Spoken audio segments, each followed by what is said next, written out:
countries in the Eastern Africa. And I'm proud to say that the 14 countries, the majority are young people. It's made of 146 million young people, that's 80% profound. I would like to congratulate Nyerere Foundation. As firmly I remember, I can say I'm one of their little baby, because as soon as I was appointed, I visited Mr. Mutiku for wise words, advice, and a good ladder to tell me how I can run my role. Why youth? I'm here to speak about the role of youth in leadership. Because youth are not only the majority, but we are also the marginalized and balanced people in the world, meaning that a lot of youth, we have both benefits, we both gain with anything that happens within us. And we are not guests. We are not guests in the role of leadership. We are part of it. And I am one of the I'm one of the products I can say of Nyerere's vision about young people. I'll tell you how. And that's going to explain why I don't have gray hair at a young age being an ambassador in the African Union. When I was shortlisted for the interview, I went to the African Union headquarters, and I was so proud to see the building that I label as my workspace is labeled as Mwalimu Julius Kambarage Nyerere.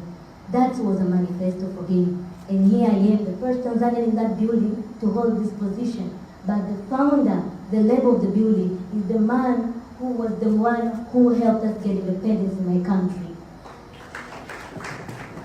Mwalimu Nyerere was a manifesto of young people. Proud to say that.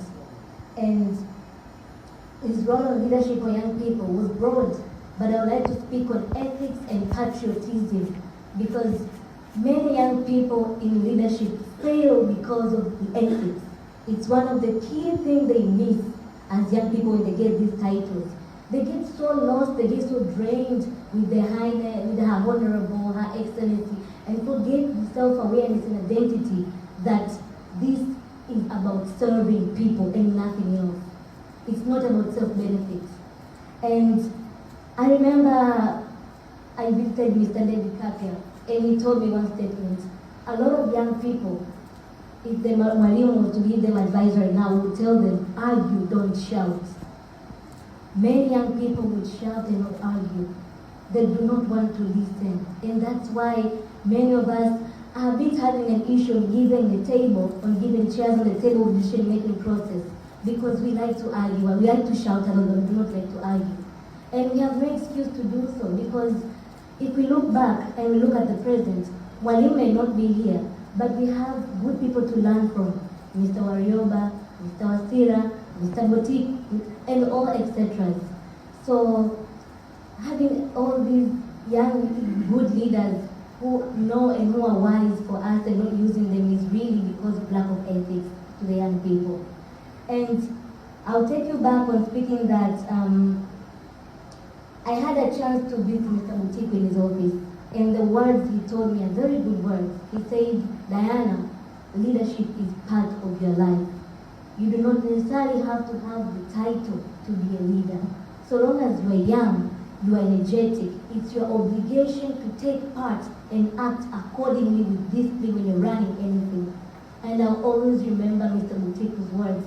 I live with them everywhere I go.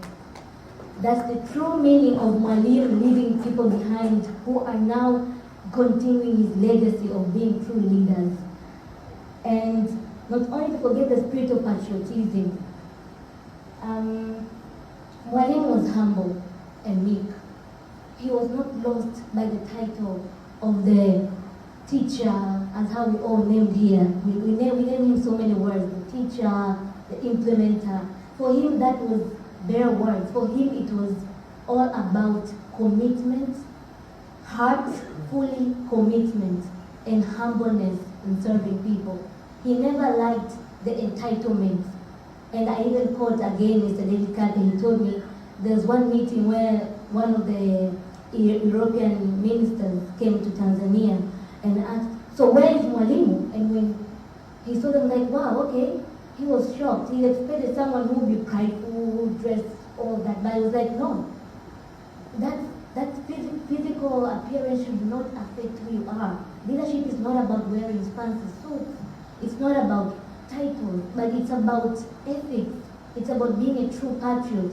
And something that I believe a lot of young people are missing these days. A lot of young people do not know their identity.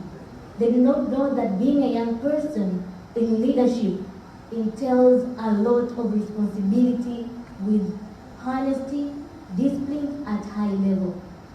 And having said all this, Mwalimu was a proper leader who saw the vision of young people. I'll give an example of Mr. Mkapa, the late, Mr. Warioba. All these people, he believed in mentoring young people. When he saw potential in someone as a good leader, he would mentor them to be the best as they can. Which is something that I ask each one of you in this room to kindly never give up on us young people. Because I understand we can be really hard headed, but still we get this position.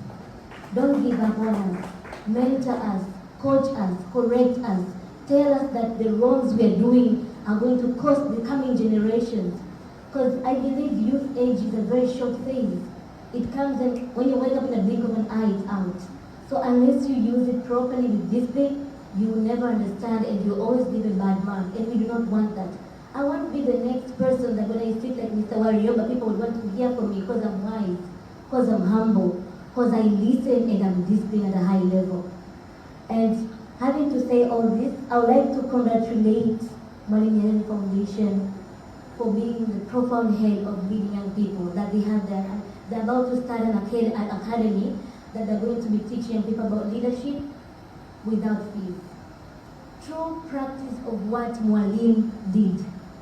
Back in the days, I remember, he also, even if I was not there, but he also did put fees for education because he believed education should be accessible at all levels, without boundaries. And the Nyerere Foundation is truly practicing what he was doing. This is the real meaning of leaving a legacy, that people keep living in your words, in your action.